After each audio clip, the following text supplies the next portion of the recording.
Okay, Amber, Matthew here with freeprescriptionlenses.com, and I'm going to show you how I'm going to cut your free prescription lenses for your Ray-Ban. Let's see what these are. You ordered the RayBan5187, color 5163, and eye size 50. It's almost like a mottled blue or a blue tortoise. I'm going to pop your demo lenses out.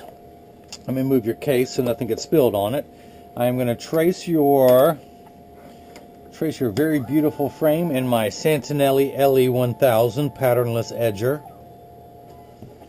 It is now tracing the shape of your left lens, and then it's going to trace the shape of your right lens here at freeprescriptionlenses.com, where you buy the frame and you get free aspheric poly lenses, because everyone loves a bargain and no one is disappointed with quality. So I'm going to bring in your pupillary distance, which is 56. Here comes 56. Now this is a polycarbonate lens for, actually, hang on, let's spin back around through the cycle. Polycarbonate lens being cut for a plastic frame. Now this whole process should take about 15 minutes. It is 8:13 on Wednesday, February 26th. 47 degrees in my hometown of Durham, North Carolina, at least according to my Samsung Gear watch. So let me take your lens. We got plus 150, minus 75 at 110. Spin the axis wheel to 110. The power drum is plus 150. Is it? Yes, it is. Spin the lens, find the optical center, check your stigmatism correction, dot up your optical centers and the horizon. That is the right lens. Now let's do the left. Plus 2, minus 75 at 80. Spin that to 80. Put this on plus 2. Spin the wheel. Spin the lens. Check your stigmatism. There we go. I'm going to put some dots on there so you can see what I'm working with here, and that is the left lens. I am going to put this block on here, which is going to hold it into place while cutting. It's got a double-sided 3M adhesive sticker. I'm going to pull off that back side, make it fresh and sticky, and then put that on there. Let's do the same for the left. Go ahead and do the left while I'm here. Line up the crosshairs of my scope, and there we go. So put this in and hit start. Now the first thing that's going to happen is the LMU is going to come down and trace the shape of the frame onto the lens to make sure it's large enough to cut out. Why, yes it is. It is tracing the concave of the side first, side of the lens, which is closest to your eyelashes, and then it's going to move over and trace the convex side of the lens away from your face.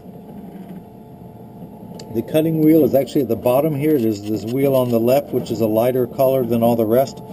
It is like a heavy grit sandpaper that's going to grind away your lens. The wheel in the center is actually going to put the bevel on there so it stays inside the bevel of the frame. It's going to get loud in just a moment, but I want you to see the lens strike the cutting wheel. So Amber, this is a beautiful frame. Hopefully you can see the color of this, everyone out there. It's like a mottled blue or a blue tortoise. It's brown and blue. When the light hits it, you can almost see right through it. That is just amazing. Let me see if I hold it up to the light, if you can see how beautiful this frame is. Now this frame sells for $140, has spring hinges, comes with a Ray-Ban case and Ray-Ban cleaning cloth. In order to clean this, of course, just use a mild detergent such as Dove or Palmolive. Wipe this down and then clean it off with a moist towel. For your cleaning cloth, just wash it at the kitchen sink with Dove or Palmolive. Rinse it out and just let it lay flat to dry on a paper towel or a dish towel. They dry in just a few hours. Now it's a little stiff when you pick it up. Just crunch it a couple times. It goes soft and will last you for years. And it's good for anything optical grade. From camera lenses, computer screens, TV screens, cell phones, tablets, laptops, CDs and DVDs that won't play, handheld video games, and on rare occasions, people use them on their glasses. But they must be very desperate. So most of the lens is cut. It's just putting its own little bevel on there, so it stays inside the bevel of the frame. When it comes out, I'm going to put the safety bevel on there. It still has some rough edges. I'm going to smooth all that off before I mount it into your frame. The frame is the RayBan5187, size 50, color 5163. Hopefully you can zoom in on this and see that. Hopefully my GoPro is good enough. If not, honey, I need a new GoPro camera. I've got an anniversary coming up on Saturday. Saturday March 1st. The anniversary. It's a new moon. Time for a new GoPro camera. Okay. Let's undo this. Take that out. Dry this off so I do not drop your lens on live TV. How embarrassing. And now I'm going to put the safety bevel on there to remove any of these rough edges. Use my thumbnail to scrape away that residue. I've done this so much, I've worn a V-shaped bevel into my thumbnail from doing this. So I'm going to see that this works. I'm going to start at the outside corner and then push down with my thumbs at the nose. And actually it's a little big, so I'm going to take this down by hand here in a moment. I'm going to go ahead and cut the left lens. I'm going to take it down with the machine a little bit there, so I don't have to do it by hand when this comes out. Now this is what you saw before. It's going to trace the shape of the frame on the lens to make sure the lens is large enough, which it is. I would not have ordered a lens that was too small, but people like to watch this, so I will let it continue. And then just close the door when everything gets loud. Now I can put just about any prescription into any frame. Should you have any questions about what I can and cannot do, just email me at freeprescriptionlenses@gmail.com and I will respond back within about 24 hours, sometimes within the same hour. I'm a one-man show. I work 15 hours a day, 7 days a week to get orders filled, and I'm pretty quick about responding to emails too. So, if you notice, I tried to tuck it into the outside corner and then push down at the nose. I'm going to go old school and take a little bit off the lens all the way around.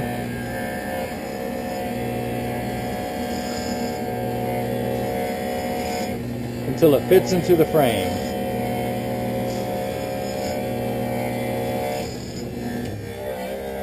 Clean all that debris off. I start at the outside corner, push down at the nose. The frame still has its structural integrity. If the lens was too big, it would torque the frame, causing this side to go out. Everything is perfect the way it should be. The lens is the correct size. I'm going to go ahead and check your prescription. Spin the axis wheel back to 110 on my Marco 101 lensometer. It is a plus 150, minus 75, plus 150, minus 75, and I'm actually going to put the optical center back on the lens because I cleaned it off when I was working with it, and I'm going to need that to measure your pupillary distance in just a moment. So the lens is mostly done. It's going to finish with the bevel and then wash away all that optical debris.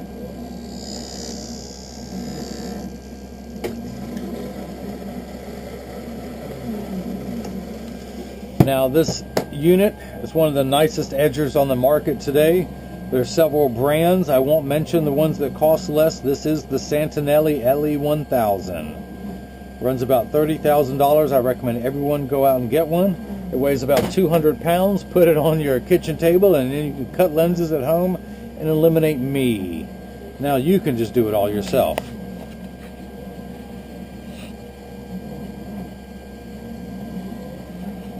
So, and here we go. It is done. I'm going to pull it out of the chuck. Hey Chuck. And dry your lens off. Continue with the safety bevel. Scrape away any residual residue. Drop it on the counter and then wipe it on the floor. As I love to say, as I'm fond of saying, kids, I went to school for years to learn how to wipe stuff on the floor. Don't try this at home. Alright, tuck it into the outside corner and push down with my thumbs. And I actually think it would go if it's not for this block that's in the way. You have a small pupillary distance. So I'm going to take that off and dry this again and then see if it'll pop in. And that it does. Same angle on each temple so that it's in there perfectly. Let me check your pupillary distance, which is 56. I'm going to hold that up there. Hopefully you can see the red dots. Put my PD stick there and then line it up on this side, and hopefully the camera's good enough where it shows you 56. If not, I need a new camera, honey. Amber, I'm not telling you, I'm telling my wife. So I spin the axis wheel back to 80. Line that up at the optical center, and we've got a +2. Checks out perfect. -75 at 80. I'm going to clean off the red dots showing me the pupillary distance. And one last thing I would like to do before shipping to you is get the frame in standard alignment. That's where we put it on the table, and it should be a 3-point stance, 1, 2, and the bottom of the frame being 3. I set it there. There's a little bit of a wobble. I'm going to adjust this temple. No more wobble. Flip that over. The same. Now, every optical shop does free adjustments. If this is too loose or too tight, just stop by any optical shop. Or if it's crooked, just tell them. They'll know exactly what to do. Amber, I really appreciate you giving me the opportunity to chase my dreams and make glasses for people all over the world. If I can be any more help, I'm only an email away. And Amber, thank you again for choosing me at freeprescriptionlenses.com, where I bring that loving feeling back to glasses. Thank you.